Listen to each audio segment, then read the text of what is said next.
Hər birinizi salamlayıram ilk öncə. Mən Bakı Dövlət Universitetinin Filologiya fakültəsinin 4-cü kurs tələbəsiyəm. 565 balla bu fakültəyə qəbul olmuşam. Artıq bitirmək üzrəyəm. İnşallah ki, magistr planlarımla elə Bakı Dövlət Universitetində davam eləmək istəyirəm. Sizcə birinci kursda tələbələrə ən çox belə deyək də hansı mövzuda yanılırlar? Ən çox hansı mövzu onları yanıldır? Birinci kursda tələbələr bilirsiniz, gözlərini qorxuzurlar. Yəni gedirlər yuxarı kursun tələbələrindən, bəzi oxumayan tələbələr olur ki, onlardan maraqlanırlar ki, filan müəllim necədir? Filan müəllim bizə necə qiymət yazar sizcə?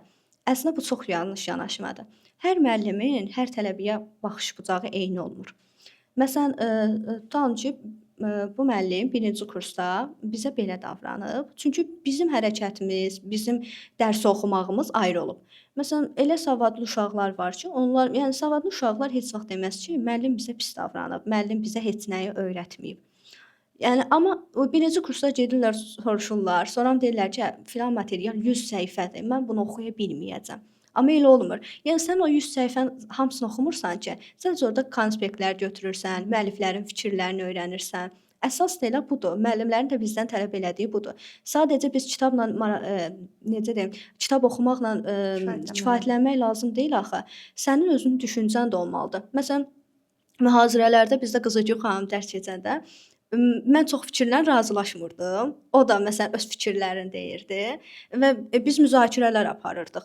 Tələbə hər şeylə də necə deyim, razılaşmamalıdır. Bizdə Tofiq müəllim həmişə deyir ki, sən deyir əgər bir şeylə razılaşırsansa, sən düşünmürsən. Sən deyir mənim dediyimə hər şeyə hə desən, onda sənin düşüncən harda qaldı?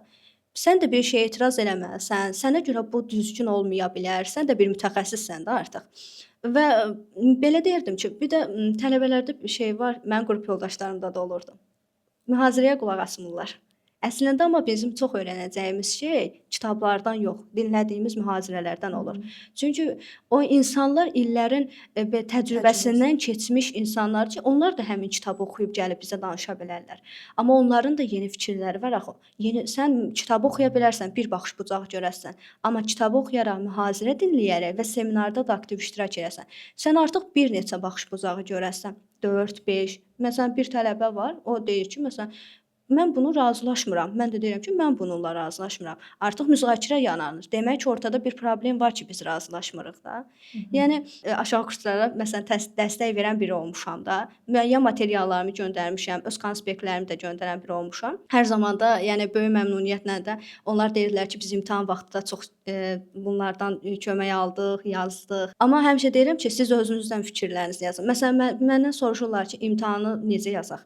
Mən deyirəm ki, mənim məsələn yazı tərzim başqadır. Mənim qrup yoldaşımın yazı tərzi başqadır. Məsələn, mən daha çox mühazirədə dinlədiklərimi yazan biriyəm. Öz fikirlərimi də qeyd edirəm ora və yüksək də qiymət almışam, yəni 50 üzərindən 50 aldığım da çox olub. Yəni o universitet ortalamam da 96-dır mənim. Nə gözəl. Və müəllimlərin də bəyəndiyi əslində budur. Çünki bizə müəllimlər həmişə deyirlər ki, düşünən beyin lazımdır bizə. Mütəxəssis Əzbərçilik. düşünən beyindir. Əzbərçilik artıq deyərdim ki, Sovetin dövründə qaldı.